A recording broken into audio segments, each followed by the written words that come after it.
Let's face it, parenting is the most important job on earth. Every day presents a stack of different challenges, and more often than not, the answer is outside of the box. On this podcast, we will offer proven strategies, interview pioneers in education, give insights into how to be successful parents, and even share our imperfect experiences of being parents ourselves. Welcome, Justin Greer. Justin, great to have you.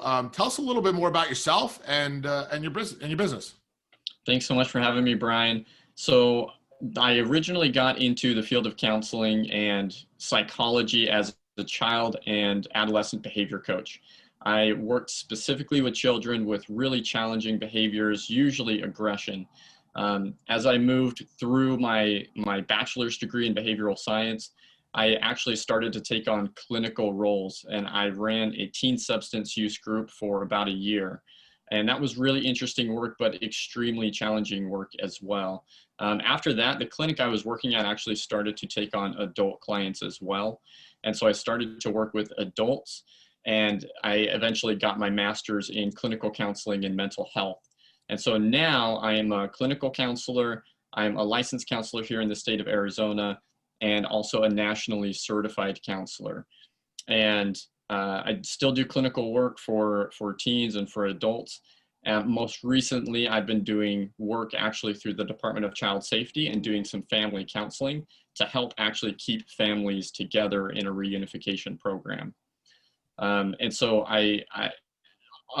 along with that, I have 3 kids under the age of 5 of my own. I've got 11 siblings. I'm the youngest of 11 siblings. And I've got 42 nieces and nephews. So I've been around a lot of families. I've seen a lot of different types of approaches specifically to parenting, and that's really where my passion is.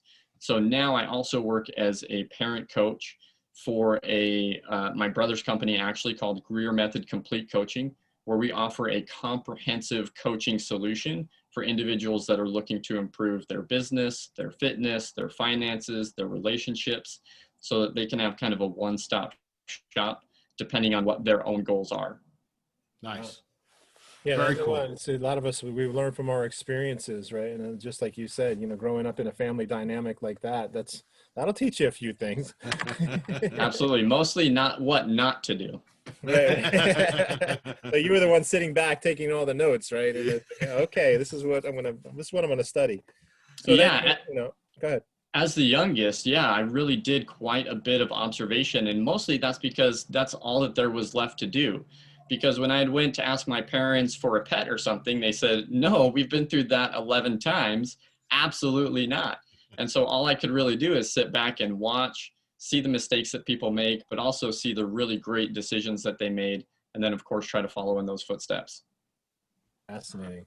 And then it sounds like, you got into some of the more difficult areas of psychology right out of the gate. You talk about aggression. That's no simple task. I mean, we all have our perception of what aggression looks like. And a friend of mine works with, severely autistic children, and he has to wear gloves for biting.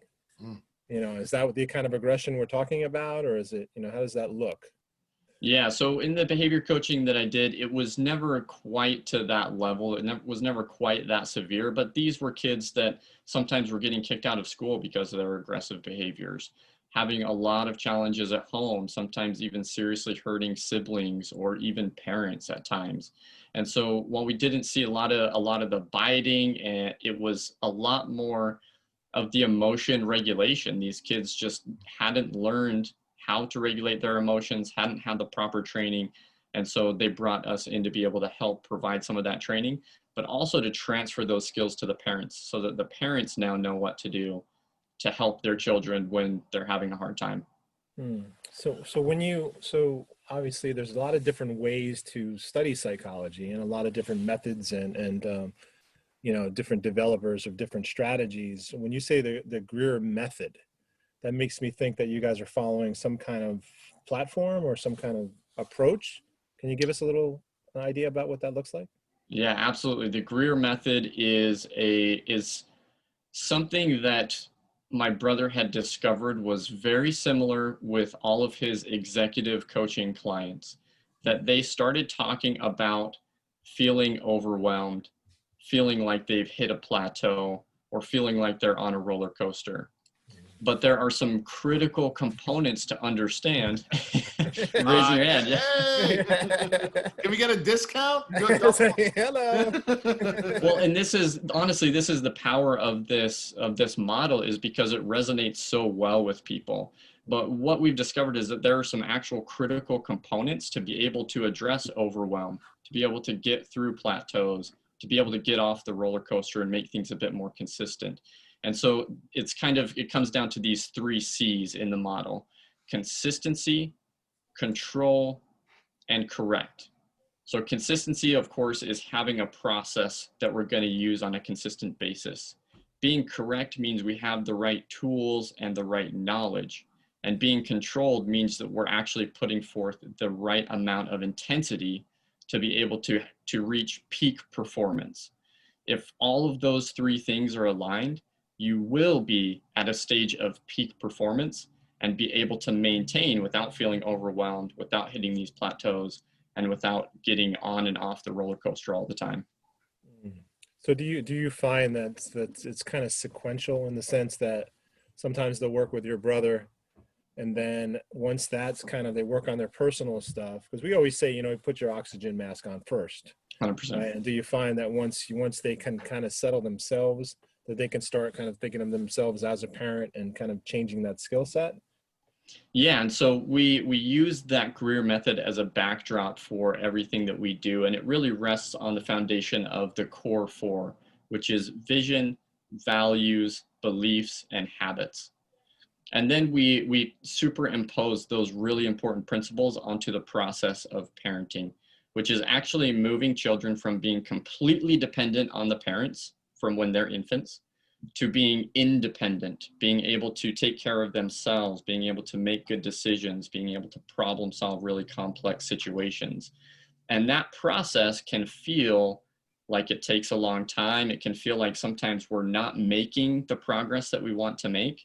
Mm-hmm. But if we have the consistency, if we're correct with the tools that we're using, and if we're controlled in the intensity and the effort that we're putting into it, then we can actually make it through that process pretty simply. So I want to dive a little deeper into this piece, because we're home as families a lot more than we usually are, and we first talked about sibling rivalry and kind of that escalation. I know Brian's kids are pretty close in age, and so are mine. Mine are 11 and 9, and Brian's are, go ahead, Brian. 9, 7, and 4. Right.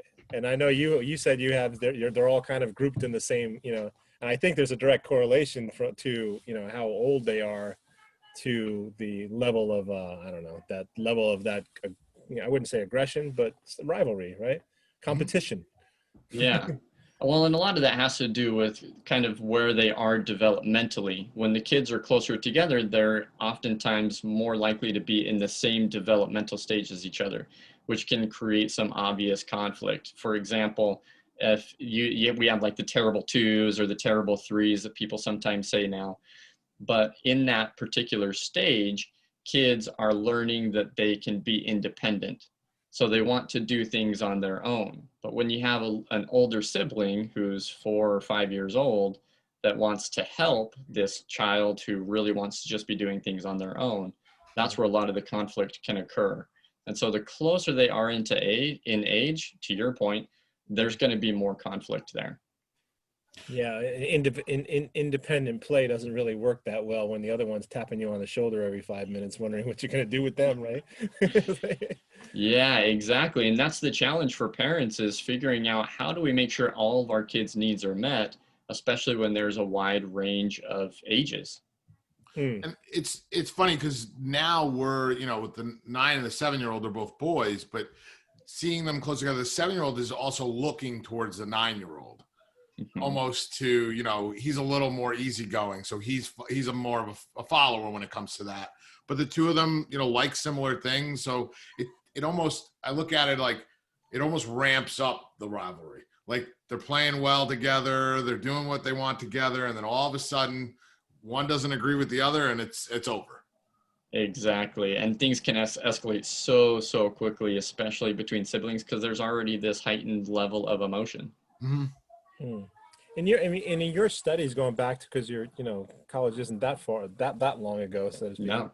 Not as long as it was for me. But did like when they talk about that terminology, sibling rivalry, is there history behind that? Is that just something that we've, one of these things that parents are, it's like a urban legend that, every children have sibling rivalry, or is there some kind of background behind that? So there is definitely some history there, and it's borne out by the things that we see. I mean, even us right now, we have these experiences where our kids seem to butt heads with each other. And it's kind of sometimes like jockeying for a position of power. We want to feel like we have control over a situation, and this is all of us. We want to feel like we have control over a situation. And so when there's something else there that we perceive as a threat to us having that power or that control, then of course there's going to be some conflict. In fact, that's one of the primary aims of anger, is that it's trying to remove an obstacle. So I get angry to remove an obstacle to a goal, and now that obstacle is removed because I hit my sister or my sibling, and now I have the toy. So hey, it worked. It might not be the healthiest. It's definitely not the approach that we want our kids to take as parents, but it worked. It removed the obstacle. So what's a good tip then to kind of go around that or redirect it? Yeah, so when it comes to sibling rivalry, there are a lot of really important principles to remember, but probably one of the most important is to have a long view in mind. What do we want our kids to actually do when they want a toy that their sibling is playing with? What can they do? As parents, we kind of get into this hole of telling our kids what not to do. We're telling them all the time what not to do. Don't do that. Stop jumping on the couch. We're always telling them what not to do instead of telling them what to do.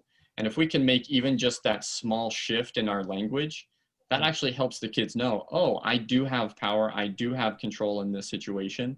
Now I know exactly what I need to do. And so one of the first things that I would always encourage teaching our kids, and we teach our clients this, is to have your kids start asking questions. If they want something, a toy that one of their siblings is playing with, you're going to ask for everything first. Hey, may I please play with that?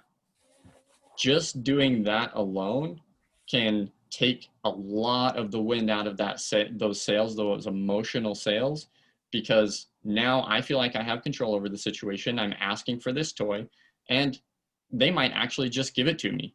Now, this is a much easier way than hitting my sibling, getting in trouble, getting the toy taken away. So I'm a lot more likely to actually go that route because it's much easier for me.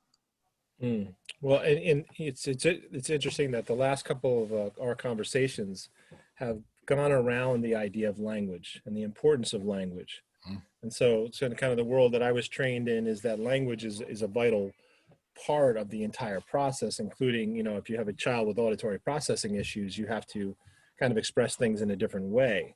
Mm-hmm. So I think, to take what you're saying and kind of go to another level is if they don't have the language, you sometimes have to give them the language, right? Absolutely. In fact, what we use in our parent coaching is, I call it the twinkle, twinkle, little method. Because when we learn a song when we're younger, they give us all the words, right? Twinkle, twinkle, little star. But actually, as the kids start to learn and process, we can remove just one of the words and they'll fill in the blanks. But as parents, if we don't have a specific process that we want our kids to go through, then we always have to be jumping in. We always have to be managing those situations, solving their problems. And unfortunately, that keeps the kids dependent on us. So we're not able to move through this process of parenting that culminates in our kids being independent. And so we want to have a process so that we can just start removing words and they fill in the blanks. We're finding now, like, the 9-year-old is kind of repeating to the 7-year-old what we're saying. And it makes sense, like what you're saying, in the sense that, we're telling him no, then he feels he needs to tell his brother no. And now even the brother's telling the 4-year-old no. And, she's a girl in this situation. She's a girl, so she's not going to put up with that at all. But you're right. It just changing it up and changing your language makes perfect sense. Yeah, and it's so critical for our kids. But actually, Brian, what you mentioned is a really good indicator that you guys are consistent in what you're doing. If your kids are enforcing or doing the same things that you're doing as parents, that's actually a really good indicator, and something that we look for with our clients is actually having the kids uphold some of the rules and some of the boundaries in the home as a way to measure consistency. Hey, this has been really consistent, so now my kids are keeping the other kids in line, or at least enforcing those rules a little bit, which is great if they're enforcing the right things, right? If they're just saying no, that might be an indicator that you guys are saying no too much. So it's like, okay, well, how can we say yes a little bit more, because we want our children to say yes to each other. That's a good, the children emulate what we do, right? Yeah. 100%. It's amazing. Interesting. So the kind of people that you guys work with, or not the kind of people, but are they a certain range of child or is it parents of all different ages working with kids of all different ages, or? Yeah. So our target audience is working parents. Parents that have these different responsibilities and they need some support and some help in this particular area with their families. And so it's really all age ranges. And what we try to do is actually give our parents tools that they can use now, but they can also use in the future. We don't want to give them something for their 2-year-old that's going to be obsolete in 1 or 2 years. We want to actually give them something they're going to use with their 2-year-old and use with their 15-year-old. Because that creates the consistency that we know is so important for kids. If that is consistent, then when they're 15 or when they get to those teenage years, which everybody's kind of nervous about, the consistency has been so set that they know exactly what to expect. They know what the boundaries are because it's been the same way their entire lives. And now they're going to operate inside of those boundaries. So I had an interesting scenario come up where I used to recommend this book called Back in Control. Bodenheimer. It's one of the older books. I don't know how much it's available now, but I recommended it to the parent, and the parent had it delivered, and the kid found it and got rid of it. Kids know. Right, kids know. So it's kind of like, what would you recommend for a parent like that? Because I've always been big on the more of a positive approach, but now you have a situation where that maybe that doesn't, this is a teenager, by the way. This doesn't require maybe this requires a little bit more of a negative punishment kind of concept. It's always a balance, saying what works. Yeah, and especially for a teenager. But it sounds like what that book is talking about is the family structure, and the family structure can really get messed up when kids are parentified, meaning we give the kids parents responsibilities, or when there hasn't been any boundaries. The parents are just so uninvolved that there's nothing that's really very clear about who's in charge in the home. Because it sounds like that teenager that took the book and threw it away, it sounds like that teenager believes that they're in charge. Right. And then it's like, how do you kind of create this almost like a renaissance of parenting? How do you create a new dynamic where you have the same individuals but delivering things in a different, more consistent manner?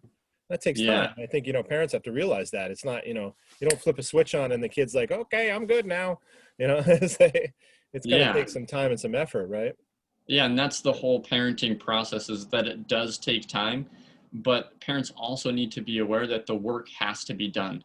So I can wait until my kid is 15 years old before I start doing the work. But now I've got to do 18 years of work in 3 years. Instead of, hey, I'm going to start from day one and I'm going to do 18 years of work in 18 years, which is going to feel to me a lot lighter. It's not so heavy as if I have to start with a 15-year-old and try to get them up to speed within those 3 years. So it really is a lot about just being proactive, starting small. So especially when you're talking about family structure, you might have to start small. And it could just mean getting everybody on the same page. Hey guys, we're going to have a family meeting tonight. we're going to talk about the vision. What do we want our family to look like in 6 months? What do we want it to feel like? I've noticed it doesn't really feel very good. It doesn't seem like anybody's getting along, but I don't think that's what we want. What do we want? Once we have a target, we can always move toward it. So again, it goes back to communication, right? We got to start somewhere. Absolutely. So what is it like? What is a session look like? Do you guys have a start and stop point, or do you pick up kind of where they are? It has to be. Yeah, it has to be where they are and what kind of challenges they're facing right then at that moment. And what we try to do is we move parents from this rule-based type of parenting style, which we all start there. Hey, you know, don't put your finger in the light socket. We all start there. That's a rule-based approach, but we actually try to move parents to a principles-based approach. So we're no longer talking about doing chores and speaking appropriately and all of these different behaviors, because we're going to spend all of our lives just putting those fires out. But actually, we're going to be talking about trust. Oh, you said that you were going to clean your room, so I want to be able to trust you, and it looks like it's not done. That makes it hard for me to trust you. So I'm going to talk about trust. I'm going to talk about respect. I'm going to talk about whatever values are important to the family, and make sure that we are putting every decision through that lens. How is this helping to promote respect? How is it helping to promote trust? How is it helping to promote those values so that the families can actually make things a little bit lighter for themselves? They don't have to chase around the behaviors. What are some good ways? Because I mean, I know I find myself, you know, trust, respect, that I have those ideals and I want them for the house and for the family, but a lot of times they're up here and they don't come out here. And it's like, yeah, we're rules based, and it's like, no, you know, not do this, don't do that. But how do you make that transition? Because we talk about this all the time. It's like, this is a perfect time for a reset. We're forced to be around each other more, which is great. But how do we institute or make that transition? Yeah, and this is where it can be really helpful, especially you said your kids are 11 and 9 and 7. 9 and 7, okay? So this is a great opportunity to actually sit down and talk about these values, but you've got to define them. So trust is a big one, where if you ask 5 people what trust means, they're going to give you 10 different answers. So really defining, okay, well, what does trust look like? What does it sound like in our home? And then getting some ideas from the kids too. Hey, what do you think is important? Now, 7 and 9 is going to be a bit tricky because they're still more concrete thinkers. You might actually still be using a little bit more of a rule-based type of approach, but you're in this place where you're going to start transitioning to this principles type of approach, or you're going to want to, because as they get into their teenage years, you're wanting something easy to fall back on, something that, you know, hey, I've instilled these principles, I've instilled these values. This is what we do as our family, or in our family. So you're really creating this sense of community, this sense of connection by getting everybody's buy-in. Hey guys, and just thinking about, hey, what are the top 1 or 2 or 3 values that we are going to live by in our family? Interesting. You just made a really good point there. The idea that you're laying the foundation for the teenage years. I think we give ourselves, like, you know, these great excuses where the aliens take them away and they bring them back, you know, and it's like, but the truth of the matter is, you're right. I mean, the aliens take away the ones that you allow them to take away, right? If they're grounded and they're solid on their feet, well, then they can watch the spaceship go by. Right? Yeah. And it's point. Yeah. And it's such a good scapegoat, right? Oh yeah, they're just teenagers. Right. And I think a lot of parents say that to remove the responsibility from themselves, because either they haven't built that foundation, or they're scared to, because now the family structure is all messed up. And so they're like, oh my gosh, what am I supposed to do now? Because if I try to reset the family structure, my teenager might run away. They might put a hole in the wall. They might, they can do some serious damage at that age because they're strong, they're capable. And so we sometimes have this fear, and that fear stops us from actually creating a situation that's going to be helpful for us as parents and also for the kids. And so do you find when you have working parents that, some of the issues are solved by some of that one-to-one time. Like time is one of the things that's like an inhibitor of creating that family fabric. It's a really difficult task. But one of our speakers talks a lot about 20 minutes of reading 20 minutes to your kid makes the biggest change you can possibly make. Yeah. I think what she's really saying is that you're spending 20 minutes with your kid, right? Exactly. So there was a interesting research article that recently came out about teens. 75% of teens reported that the only time that they talk with their parents is at dinner. Now, if you actually think about what we're usually doing at dinner these days, we usually got the TV on, or either we might not even all be eating together. We might be in separate rooms or eating at different times because everybody's got these different activities going on. And so how many teens are actually talking with their parents? I don't know. And that's kind of the scary thing. So finding an opportunity where we can have a specific time, even if it's that 15 minutes while we're all eating dinner together, or 20 minutes or whatever it is, that can be one of the most important things that we do as families. Shut the TV off. The table is a tech-free zone. We're going to sit and talk. And families that might be in this habit of watching TV or being on their phones during dinner, it's going to feel really awkward sitting down face to face with your teen, maybe not feeling like you have anything to say, and they're probably complaining that they don't have their phone or that the TV's not on or something. But what can we do? That's what we have to do. We have to persist through that awkwardness initially so that we can start to open up real conversations. Yeah, this is good stuff. Yeah, you drive home a point that, a lot of times, and you mentioned that you guys work with executives that are feeling overwhelmed, but a lot of times that can be transferred over to the parenting piece, but it's little changes that can make a big difference. Like 100%. we find sometimes we catch ourselves in the TV void at the end of the day. And it's like, no, let's take that time and go up and read books. Or, it's like you said, let's eat dinner together. We find ourselves tripping over that. Let's get the kids fed first. We'll figure it out after. Instead of making it more of like we're operating as a unit.